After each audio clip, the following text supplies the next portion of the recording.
Olá pessoal, tudo bem? O assunto agora é investigação, polícia judiciária forte. Eu vou fazer para você duas perguntinhas. Primeiro, a quem interessa uma polícia desmantelada?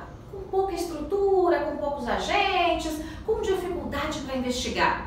Eu vou dizer para você para quem interessa. Interessa para bandido, especialmente aqueles que têm poder, aqueles que têm a caneta, aqueles que têm mandato, quem sabe alguns até que têm toga. A quem interessa uma polícia forte, independente, autônoma. Interessa a população de bem que quer ver bandido na cadeia. Pois bem, hoje eu vou conversar um pouquinho sobre as pautas da Polícia Judiciária. E aqui eu tenho um representante da DPESP, que é a associação que representa aqui os delegados do Estado, e da DPF, que é a Associação dos Delegados da Polícia Federal. A Tânia Prado já é uma antiga conhecida de vocês. E aqui o Gustavo Mesquita, os dois vão conversar comigo, um sobre as questões envolvendo Polícia Civil e outros sobre a Polícia Federal, que no final das contas é tudo Polícia Judiciária, né? Uma tem a competência de investigar no Estado, a outra a competência de investigar crimes federais.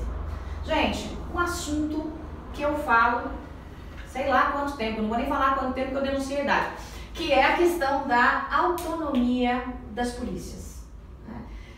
Eu queria que cada um de vocês falasse um pouquinho. Gustavo, vamos começar com você, porque a gente discutiu já bastante, Tânia, a questão da autonomia da Polícia Federal, e a gente vai discutir de novo, mas pouco se falou da autonomia da Polícia Civil, né? Pouco se fala disso. A Polícia Federal ganhou um destaque grande com a Operação Lava Jato e mostrou o que pode fazer e o que veio. Exato. Né?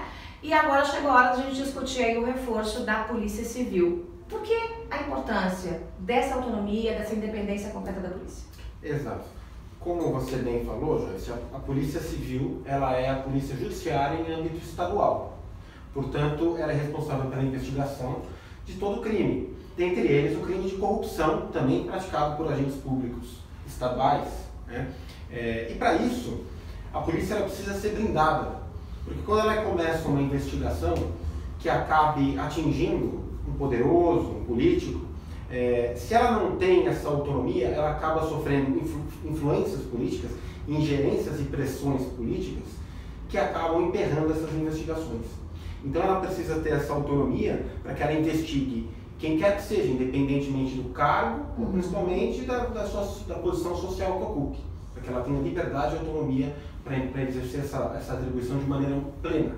Até porque, para as pessoas entenderem, as polícias, né, elas estão subordinadas pela lei, né, a um chefe. Né? Quando a gente fala, por exemplo, da Polícia Federal, você tem um delegado geral e você tem, acima desse delegado geral, um ministro. Exato. E acima desse ministro, um presidente ou uma presidente. No caso da Polícia Civil, é o secretário, tem o DG também, aí tem o secretário e tem o governador. Perfeito. Então, quando você está subordinado a agentes que você pode ter dificuldade para investigar, aí a coisa fica complicada. Para as pessoas entenderem, né? Para que se evite aquela situação em que muitas vezes o delegado começa uma investigação e quando ele esbarra no poderoso, aquele delegado é transferido ou retira-se a capacidade de trabalho dele, os funcionários, a equipe dele, e vai sufocando a investigação até que ela mingua.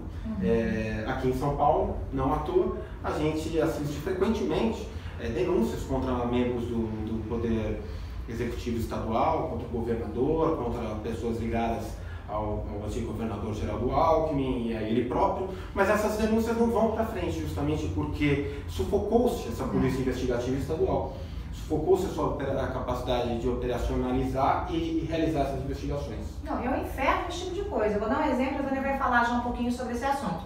A gente viu agora recentemente o caso no Paraná. Foi governador, né, candidato agora ao Senado, Beto Richa, PSDB, foi para a cana. Ele, mulher, secretário, escambau. Essa denúncia, eu fiz há 5 anos. Eu só dá uma pesquisadinha na internet aí. Blogueira, na época eu tinha um blog, né? Eu era diretora lá de um veículo. Blogueira derruba governador. Né? Fui lá e fiz a denúncia e tal, não sei o quê. A coisa não andou.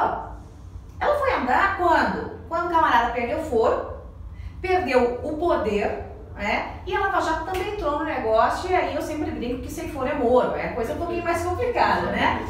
Tânia, a gente fala, e já fizemos até eventos Brasil afora falando da autonomia da Polícia Federal, pelo amor de Deus, e, né, eu já fiz discurso sobre isso, já fiz vídeo, já defendi, já me descabelei, já expliquei para as pessoas. Essa luta ainda é uma luta que nós não temos os resultados que a gente precisa. Para isso, a gente tem que mexer lá em Brasília, que é uma das minhas bandeiras, inclusive, e que eu vou levar para lá e vou brigar por isso. Mas eu quero que você explique para o nosso cidadão aqui a importância disso. Porque não é só um discurso, não se trata de brigar por um naquinho de poder a mais, gente. É uma coisa muito maior do que qualquer disputa de poder. É realmente você ter autonomia para investigar qualquer um.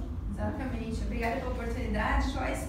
Então, esse tema está bem popularizado. Acho que as pessoas tomaram uma consciência maior da necessidade de autonomia para a Polícia Federal. Mas veja quanto tempo. Desde 2009 tramita lá na Câmara dos Deputados a PEC 412 e agora está lá na CCJ, que é o filtro das PECs, né? A primeira etapa das PECs. Então a gente vai passar tanta PEC aí de assunto, né, desculpa dizer, mais bobo, e esse assunto é considerado polêmico, eles resistem. O deputado João Campos colocou o relatório na mesa, favorável, e eles sempre arrumam um motivo para adiar essa sessão, para votar. Eles não levam adiante a PEC. E aí, porque não interessa para um grupo bem seleto ali dentro, né? Quer dizer, é botar, eu até brinquei com vocês, a raposa do bem para cuidar do galinheiro do mal. Eles não querem saber, eles não querem ser investigados, não. Quem pode ter problema com a polícia e com a justiça? Pois é, a gente percebeu bem isso, que aqueles que estavam resistindo são os que têm problemas muito sérios com a polícia. E aí o que acontece? Muitas vezes no discurso, né, políticos falam assim, não, eu dei autonomia para a Polícia Federal. Aí pera um pouquinho, que autonomia que essa pessoa deu?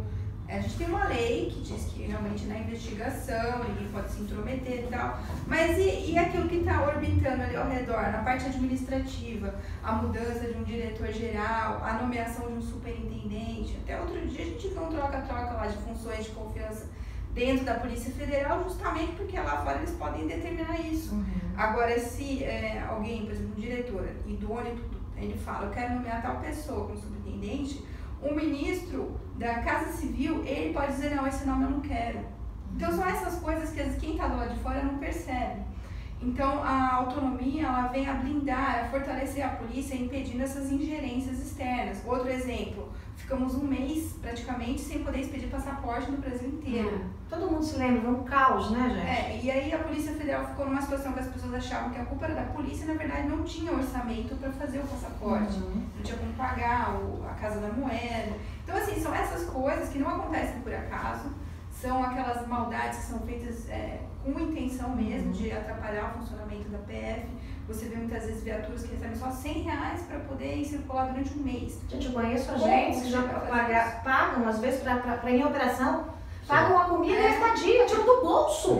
Uma diária da ordem de R$150, muitas vezes para ir para uma cidade do interior. Você paga o hotel mas tem que dividir quarto com um monte de gente ou dormir na viatura. São coisas que acontecem assim, justamente porque a polícia depende do poder executivo. A gente não defende que saia do poder executivo, nem seja um poder independente como é, de repente, o Ministério Público, mas uma margem de autonomia parecida com a do Banco Central, da própria Defensoria Pública. Que a gente vai continuar tendo o poder, o controle externo do Ministério Público, do próprio Poder Judiciário. Está na Constituição. A gente não quer excluir isso. Exatamente. Nós temos controle, mas nós temos que ter uma relativa autonomia. Agora, como é que resolve a questão, a Tânia falou da questão financeira, né? Nessa defesa da autonomia das polícias, da Polícia Federal, eu sempre digo, olha, tem que ter autonomia financeira e autonomia administrativa. No caso da Polícia Civil, como é que resolve isso também? Porque a Polícia Civil passou por um sucateamento bárbaro, né? Bárbaro no sentido da palavra, tá, gente? Foi uma barbárie que foi feita, o que foi feito com a Polícia Civil. Então a gente vê armamento quase de brinquedo, né? Bang de brinquedo, a gente vê viatura caindo aos pedaços. Concurso também.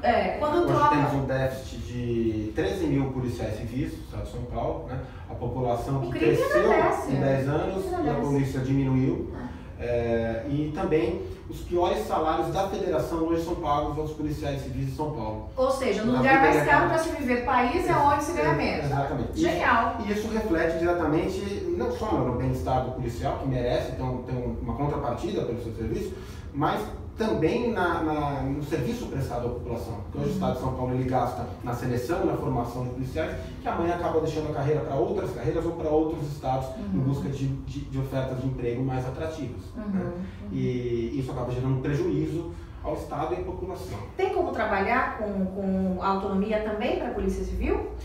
Sim, da mesma maneira como hoje se propõe a Polícia Federal, poderia ser feita aqui, há alguns projetos já que vão nesse sentido, projetos na Assembleia Legislativa, teria que ser feito em âmbito vai demorar, estadual, menino. mas a gente sabe talvez que... melhor pensar em alguma coisa nacional, vir lá de cima para todos os estados. Exatamente, eu acho que o grande problema da questão da autonomia das polícias hoje, e é legal esclarecer isso para a população, é que ao mesmo tempo que a Polícia Federal ela demonstrou com o exemplo dela o enorme serviço que ela deve fazer, que ela pode fazer pela população, né? Em termos de combate à corrupção, e com isso ela trouxe a população para o seu lado, ela trouxe a parte da boa imprensa também para o seu lado, mas ao mesmo tempo ela deu uma lição para os maus políticos, que não vale a pena, não é bom negócio investir nessa polícia judiciária. Então como que a gente acaba ficando uma sinuca de bico, porque nós dependemos dos deputados, nós dependemos do Poder Legislativo para aprovar essas leis, e infelizmente hoje, talvez a maioria não seja parte interessada, não tem interesse na aprovação dessas leis que fortaleçam a polícia, que possa se virar contra ele. Eu acho engraçado que no Brasil tem dinheiro para tudo, né? Tem dinheiro para projeto burro, tem dinheiro para coisa que só causa prejuízo para a população, tem dinheiro para pagar mordomia de político. Publicidade. Não é para publicidade, é a Globo que eu digo. Tem dinheiro para acabar nunca mais, tem dinheiro para helicóptero, o governador fica zum de helicóptero para cima e para baixo. Aí na hora de pensar, né, numa estrutura mínima para a polícia que investiga, funcionar, não pensa. Aí acontece o quê? A maior facção do país cresce a passos largos em São Paulo. Essa é minha Alckmin, tá? Eu estou me responsabilizando pelo que eu estou dizendo. Então, são dados, tá aí. Sim. Quem investiga é a polícia judiciária. De novo, estou falando aqui, mesma coisa, porque é a polícia que está no bastidor da coisa. Você tem na rua as polícias militares, mas a polícia que investiga é a polícia judiciária. Se você retira o poder e retira a estrutura, o crime cresce. Perfeito. Porque o crime organizado, realmente ele não se combate com o policial na rua, que é importante também. O policial fardado, a câmera na rua, as câmeras de vigilância, mas o crime organizado ele não está na rua. Ele está hoje nas maiores esferas do poder público, está nos grandes grupos econômicos. E para combater esse tipo de crime, a gente precisa de investigação. Para chegar nos cabeças, para sufocar a capacidade operacional deles, que é retirando o dinheiro, indo atrás do dinheiro, no bolso, investigando lavagem de dinheiro, técnicas de investigação, que são típicas da Polícia Judiciária.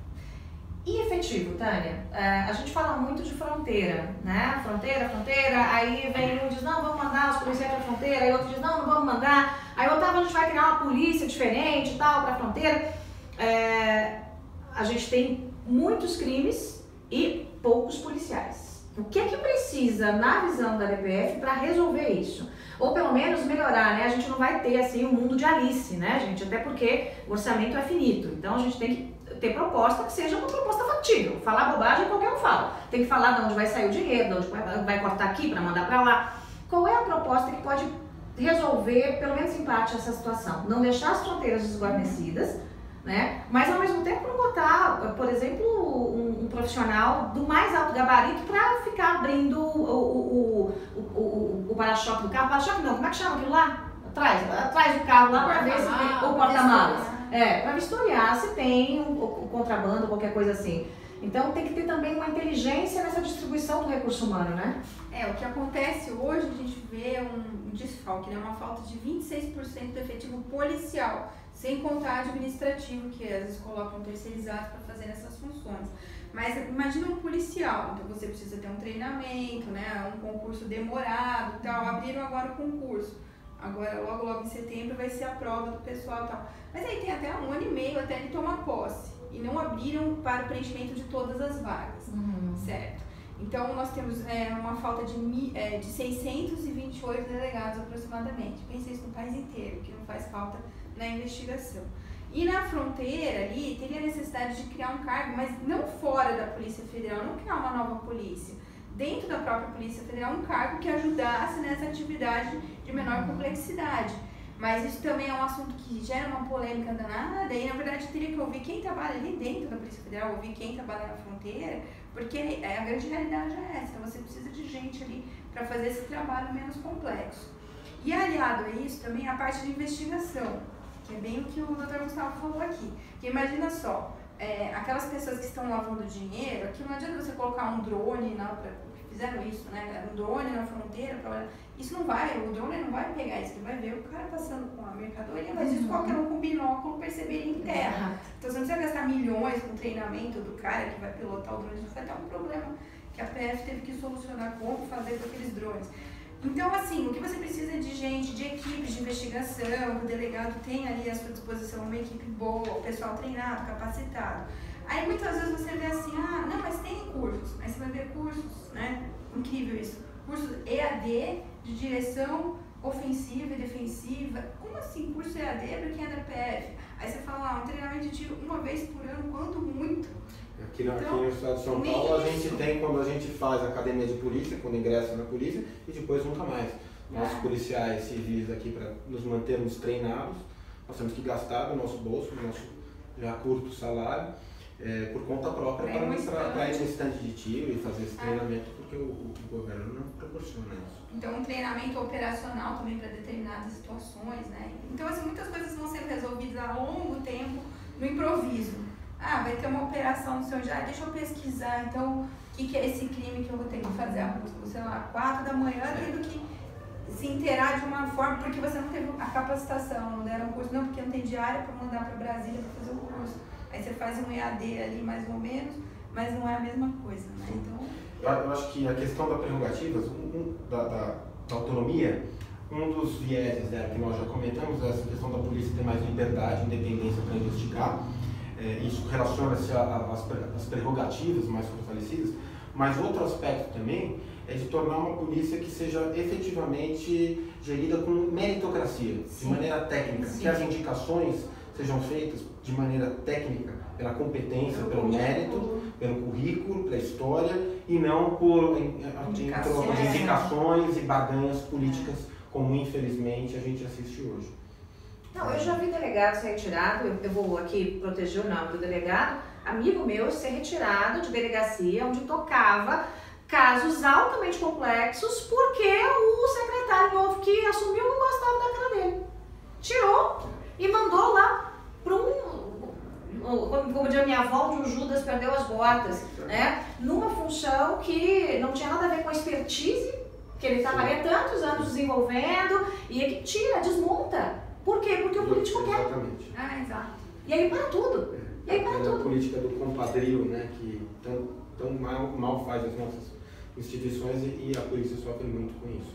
É verdade que aqui em São Paulo tem só uma delegacia que atua na investigação envolvendo agentes públicos, envolvendo aqueles que têm o poder, a caneta? É verdade. Infelizmente, hoje, aqui no município de São Paulo, há um decreto do então governador José Serra, que ele determina que todos os crimes praticados por agentes públicos no município de São Paulo, ou seja, aqueles praticados por todo o executivo estadual e também pelo legislativo, que ficam no município de São Paulo, eles só podem ser investigados por uma única delegacia de um único departamento da Polícia Civil.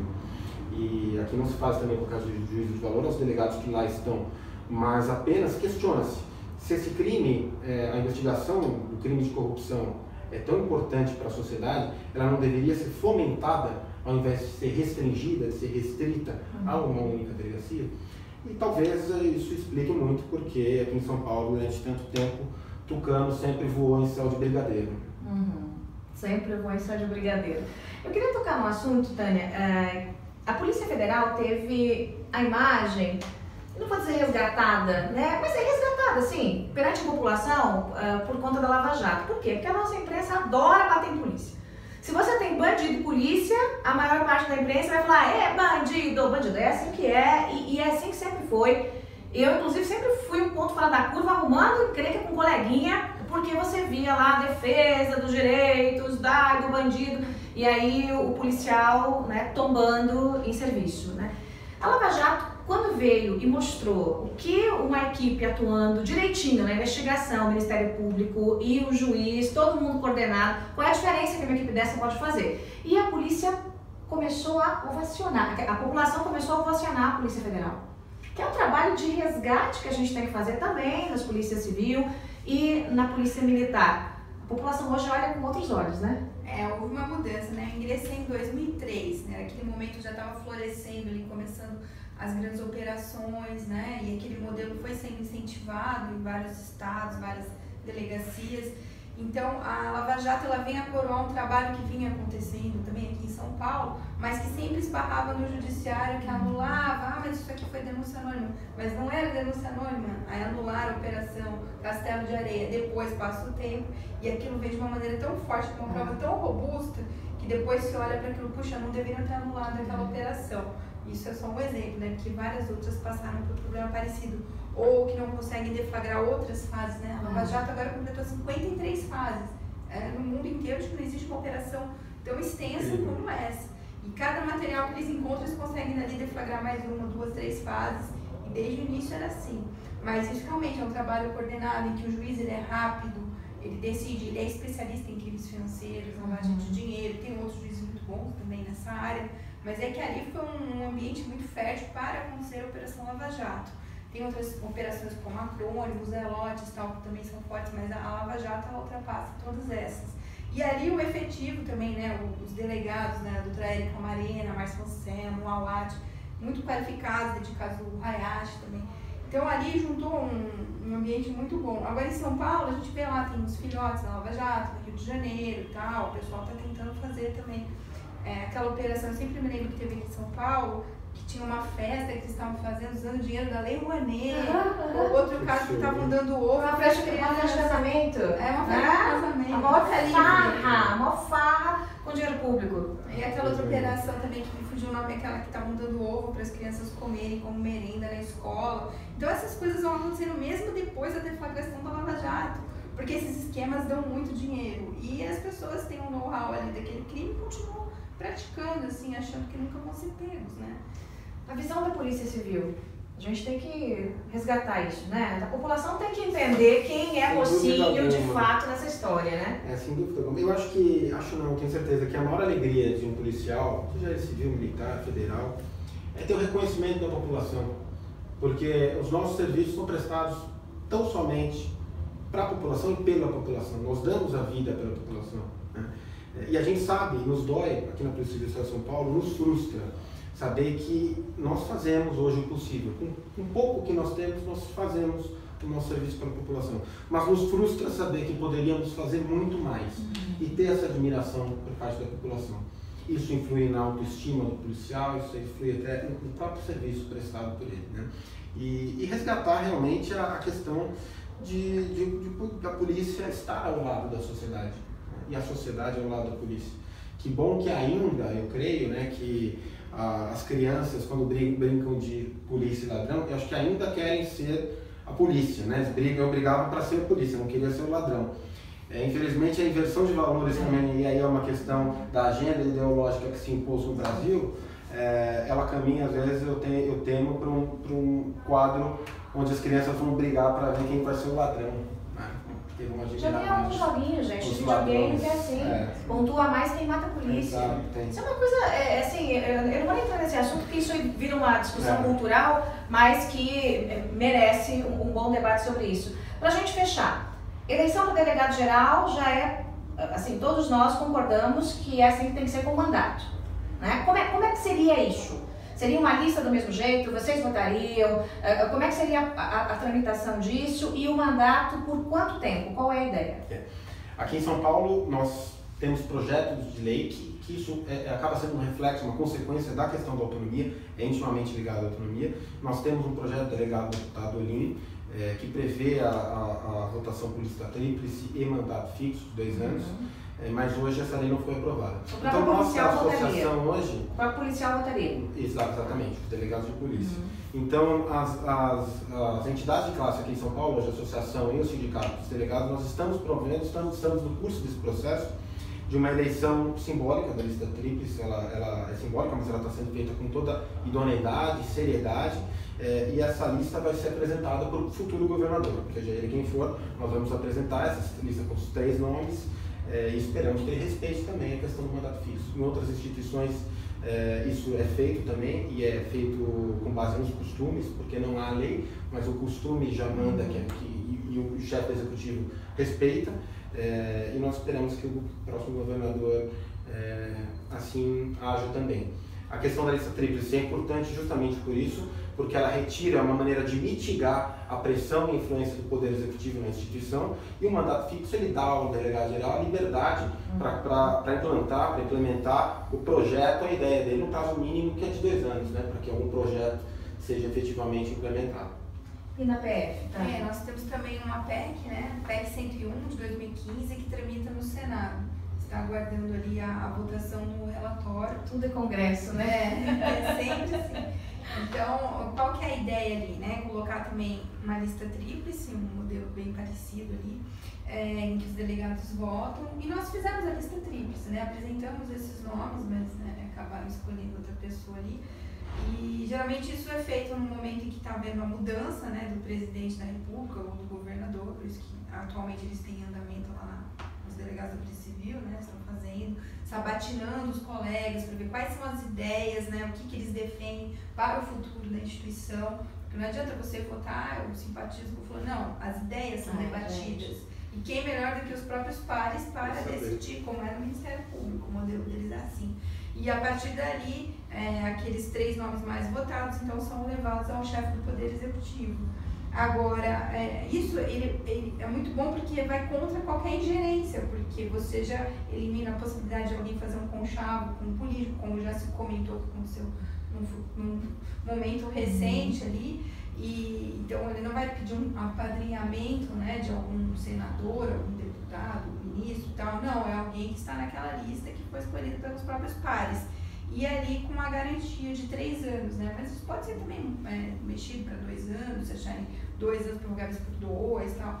A PEC está ali sujeita a mudanças na redação. Mas o importante é que o diretor tenha, o delegado-geral, no caso da Polícia Civil, tenha a tranquilidade, né? Que ele não fique ali sempre com receio de ser exonerado daquela função de confiança para ser colocado alguém que faça o que o governante deseja. É isso que tem que fazer para blindar a instituição.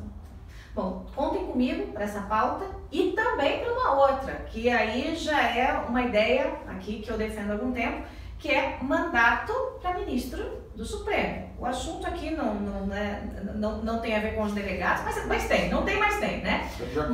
Mas mandato para ministro do Supremo, a gente não pode ter ministro entrando lá, gente, quase semi-analfabeto, com 30 e tantos anos, e saindo aos 70 e tantos, rasgando a Constituição quase que toda a sessão. Já brincadeira de mau gosto. Então tem que ter mandato e com chance de demissão.